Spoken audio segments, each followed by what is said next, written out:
Bonjour à tous, donc bienvenue sur cette petite interview. Aujourd'hui, le sujet sera l'énergie, comment avoir de l'énergie pour pouvoir se remettre au sport, pour pouvoir pratiquer une activité hebdomadaire, si possible quotidienne.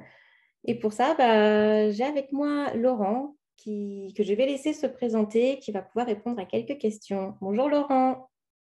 Bonjour Emeline, bonjour tout le monde.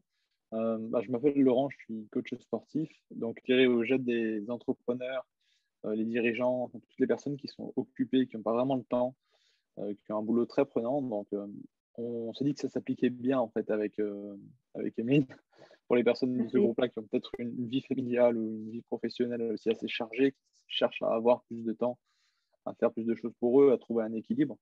Donc, moi, j'aide ces personnes-là.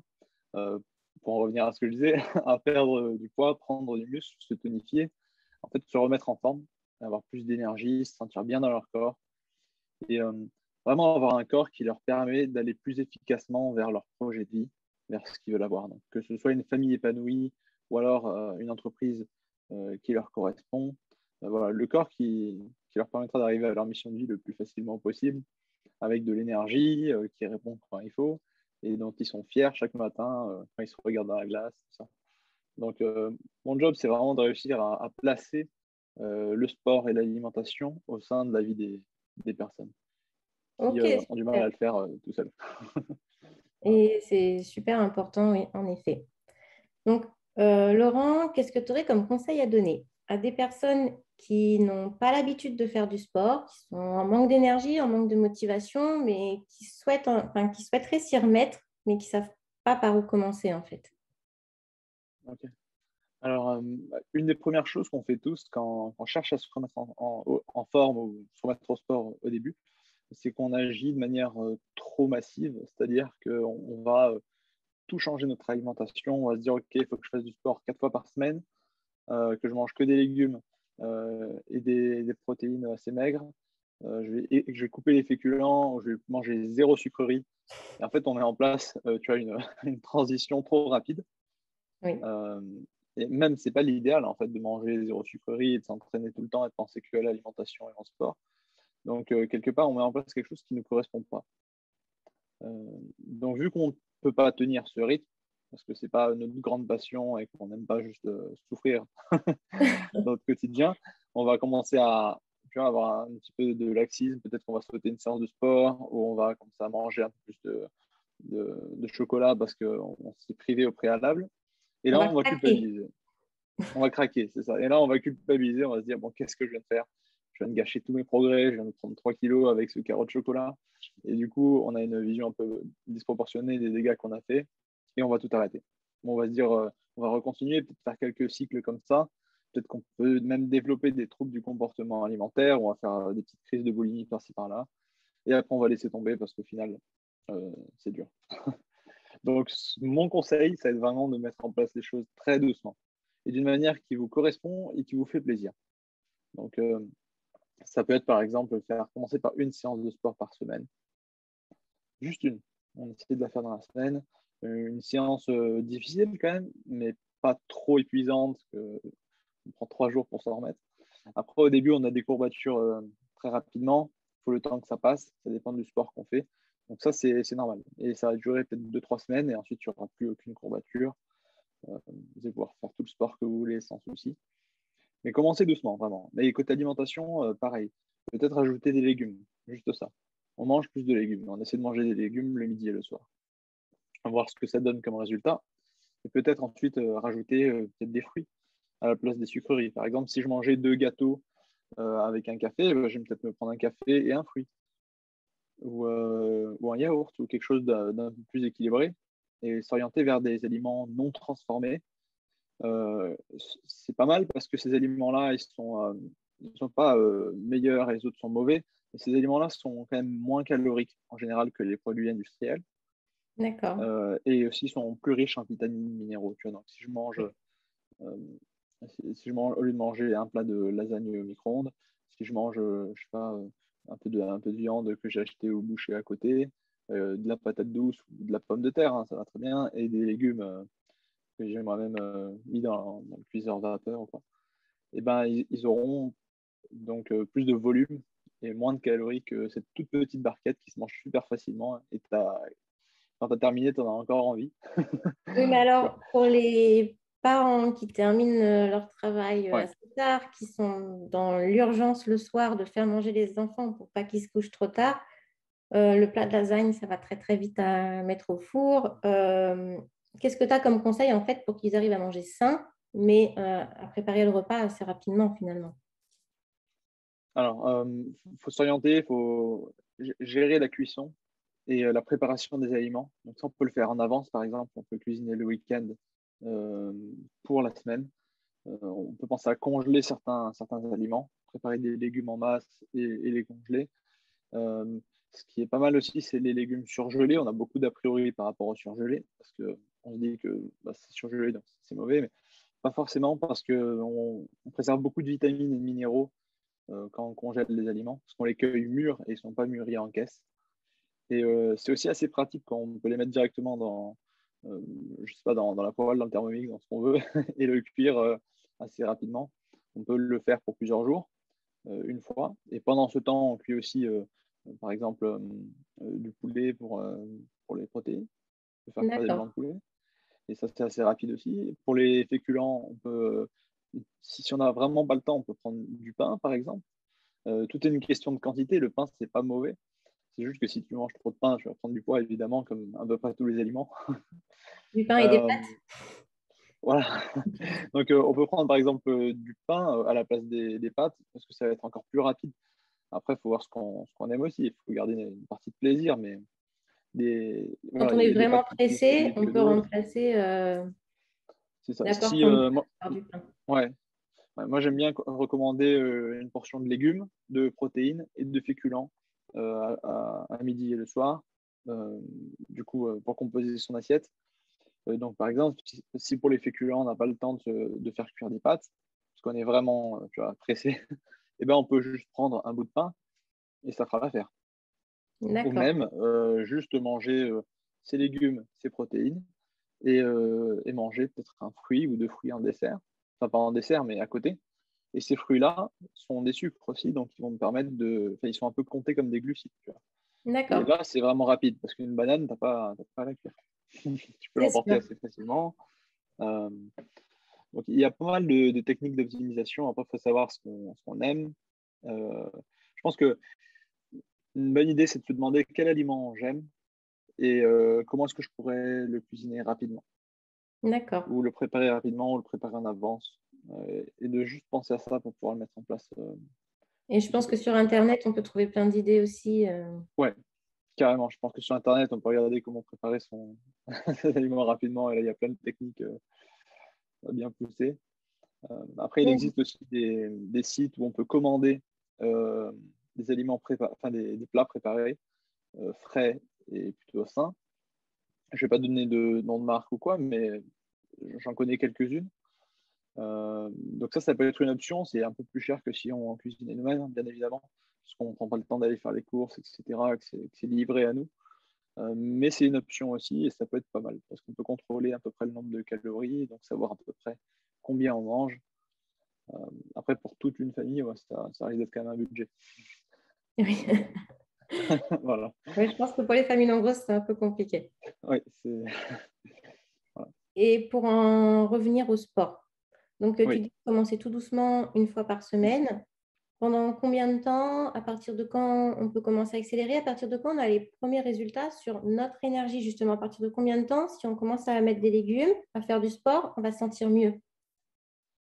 Alors, c'est un petit peu individuel en fonction des personnes, mais je pense que dès le premier mois, si on commence à faire du sport régulièrement, peut-être même avant, hein, je dis le premier mois pour rester un petit peu voilà, euh, conservateur, je sais pas si ça se dit, mais tu vois ce que je veux dire. Oui, Mais je pense que dès le premier mois, on va avoir des gros résultats. Ça dépend aussi de comment la personne s'entraîne. Si c'est juste 30 minutes de marche par jour, bon, si elle passe de 0 marche à 30 minutes, il y aura quand même une différence. Euh, Après, comme type de sport, je pense que c'est mieux de commencer par des sports plutôt doux, pas essayer de faire un sport extrême dès le début si on n'est pas habitué pour ne pas se blesser. Si on D'accord. n'a pas l'habitude de bouger, ne pas aller courir directement, faire des sprints, c'est sûrement pas une bonne idée. Commencer peut-être par de la marche, ensuite de la marche rapide et peut-être de la course, peut-être 5 minutes et après on marche. En fonction des articulations, ce qu'elles permettent, parce qu'en fonction des blessures qu'on a, on doit s'adapter. Peut-être que ce sera plus de la piscine pour une personne qui a des problèmes articulaires. Le but, c'est de bouger, de faire le mouvement. En gros, c'est ça qui va apporter de l'énergie, qui va permettre au corps de ne pas accumuler des tensions. Parce que si on reste toujours dans la même position, on va accumuler des tensions. Si je reste toujours avec les épaules en avant comme ça sur mon ordinateur, et ben, que mes épaules ne bougent pas, et ben, elles vont être figées comme ça et je vais avoir des tensions, je vais avoir les trapèzes tendus et je vais rester comme ça tout le temps. Alors que si de temps en temps au bureau, tu vois, je décide de m'étirer, de faire des petits mouvements comme ça, juste pour bouger, pour créer du mouvement, et ben, le muscle ne va pas se rigidifier, on va garder cette souplesse et l'énergie va circuler beaucoup mieux. On ne va pas terminer la journée avec des grosses douleurs dans les trapèzes et la vie sera plus agréable. Voilà. Ok, Donc génial. bouger dans tous les sens, c'est mieux. Après, le sport, on sera plus discipliné sur le sport qu'on aime. Donc si tu adores la marche, par exemple, euh, c'est bien de mettre de la marche. Si tu adores courir ou faire des randos, ben, aller courir et faire des randos. Le but, c'est de se faire plaisir et pas de se torturer à faire de la course si on déteste ça. Oui. Sinon, ça ne va pas durer. Ça va peut-être durer 3 semaines, le temps qu'on est discipliné, motivé, et après, on va abandonner. D'accord. Et comment ne pas craquer si on se dit, bon, ben, allez, demain soir, à telle heure, je vais faire du sport. Et le soir, on se dit, oh là là, mais j'ai ma journée dans les pattes. Comment on fait quand même pour y aller? Comment on fait pour se motiver? Ok. Alors déjà, il faut savoir qu'on va craquer. Il y a des fois, on va procrastiner, on va pas le faire. Des fois, on va le faire bien. Donc, c'est jamais parfait. Donc, l'alimentation ne sera jamais parfaite. Et c'est bien comme ça. Et le sport aussi, pareil. Les habitudes sportives ne sont jamais tenues à 100%. Donc, si on part de ce principe-là, déjà, on s'en veut pas si on fait Ne pas culpabiliser. quelques impasses. Voilà, ne pas culpabiliser. Donc, déjà, ça, il y a moins de pression sur le fait d'y aller. Oui. Euh, donc, on ne se dit pas, il faut que j'y aille parce que sinon, je vais culpabiliser et on est un peu paralysé dans ça. Après, si c'est quelque chose qui nous fait plaisir, on aura plus de facilité à y aller. Et après, au niveau de la motivation, au niveau de comment on sent, souvent, on ne va pas se sentir au top. Et une fois qu'on commence, ça va mieux. Donc là, Il faut penser à ce qui est pas mal l'après, en de. fait. Voilà, il faut savoir aussi qu'en fait, en bougeant, tu vas retrouver de l'énergie. Oui. Des fois, c'est le cas, des fois, c'est pas le cas parce que tu es vraiment fatigué, tu as besoin de repos. Donc, c'est pas une science exacte, mais de se dire que tu te sentes bien ou que tu te sentes mal, tu gardes tes habitudes alimentaires et sportives parce qu'elles te mettent en bonne santé, elles te donnent de l'énergie, elles te font te sentir bien, elles améliorent ta qualité de vie. Ensuite, si tu te sens bien, tant mieux, tu auras plus d'énergie, tu seras peut-être un peu plus content pendant que tu le fais. Si tu te sens mal, ça sera peut-être un peu plus dur, etc. Mais ça, c'est juste un plus, on va dire. Essaye de garder ces habitudes-là comme une constante. Et après, ton humeur du jour, ça varie comme toujours, hein. Mais Oui. pas laisser l'habitude être dictée par comment tu te sens actuellement. Après, il faut aussi s'écouter. Enfin, c'est là que c'est paradoxal, c'est que des fois, il faut s'écouter aussi. Si tu sens que tu es complètement KO et que ton corps il a mal de partout, que tu veux dormir, là, c'est OK de ne pas aller faire du sport. Ok. C'est mieux de se reposer. D'accord. Si tu as des courbatures de partout parce que tu as fait tes premières séances après avoir regardé cet entretien, euh, attends un petit peu. Ou alors travailler les muscles qui ne sont pas courbaturés ou fais de la marche. Tu peux Ok. toujours c'est bien. Mais en tout cas, il faut bouger. C'est ça. Ouais, il faut bouger. C'est ça. On peut bouger si on veut. Mais après, si on ne bouge pas, il y a aussi des conséquences. Donc, c'est à voir euh, si la personne est OK avec le fait d'avoir mal de partout, d'avoir peu d'énergie et de ne pas se sentir au top. C'est un choix. Mais ce sera dur dans tous les cas. On Oui, fait du parce que de sport, toute c'est peut-être façon, sur dur le pour long ceux qui. terme, quelqu'un qui ne bouge pas aura beaucoup plus de problèmes, de challenges à régler Mm. que quelqu'un qui a une bonne Ouais. habitude saine quotidienne. Et quelqu'un qui fait du sport bah, sera fatigué peut-être après sa séance de sport, mais finalement aura beaucoup plus d'énergie les jours qui suivent que C'est ça. quelqu'un qui ne fait rien. Et je veux dire, même sur le court terme, c'est là qu'on ne se rend pas compte, parce que quand on n'est pas sportif, on ne se rend pas compte de l'énergie qu'on peut avoir, parce que notre niveau de base, tu as d'énergie, de fatigue, etc., on est habitué. Donc on se dit pas, je pourrais avoir plus d'énergie, on ne sait pas ce que ça veut dire. Oui, C'est que c'est en le faisant qu'on là on voit ah oui quand même tu vois là il y avait une différence. Là, je vois que... Et après ça redevient normal et puis on sait plus ce que c'est de ne plus avoir d'énergie jusqu'à ce qu'on arrête de faire du sport et que ça revienne. Donc ouais, c'est un plus, c'est une aide. Et, donc l'intégrer petit à petit, je pense que c'est bénéfique. oui. Et je pense qu'on peut Pas d'une rajouter aussi manière que le sport, infinite. ben voilà, ça aide aussi à se libérer du stress, ça aide à libérer des Mm. tensions, comme tu disais. Et donc, de toute façon, pour réussir à avoir une vie qui nous plaît, pour réussir à avoir une vie épanouie, pour réussir à passer des bons moments malgré les challenges extérieurs, ben, c'est quelque chose d'essentiel finalement. Ouais, évidemment. Ouais, ouais, ça nous libère un peu du mental. On se retrouve un peu dans le corps pendant qu'on fait la séance. On est essoufflé, on n'est pas en train de penser à nos problèmes. Et ça nous connecte à quelque chose de plus ancré que je pense qui est important d'intégrer pour faire une pause. Quand la tête, elle arrête de réfléchir pendant un moment. On fait le sport. Et après, quand on revient dans notre quotidien, on se sent beaucoup mieux. Et on a fait un petit break mental. Ok. Ben, super, Laurent, je te remercie. Merci pour tous Écoute, ces conseils. je t'en prie, c'était avec plaisir. Et puis, ben, à bientôt, alors peut-être pour de prochains conseils. Ouais, ouais, avec plaisir. Si, voilà, si tu veux que j'intervienne sur le groupe, ce sera toujours avec plaisir. S'il y en a qui ont des questions, vous pouvez directement me les poser bah, Oui.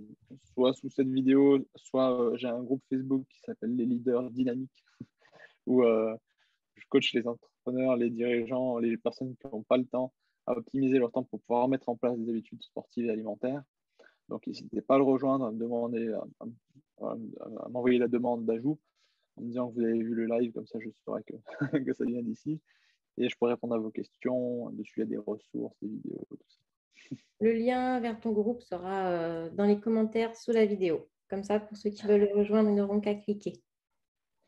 Parfait. Bon, ça marche. Merci pour cet échange. En tout cas.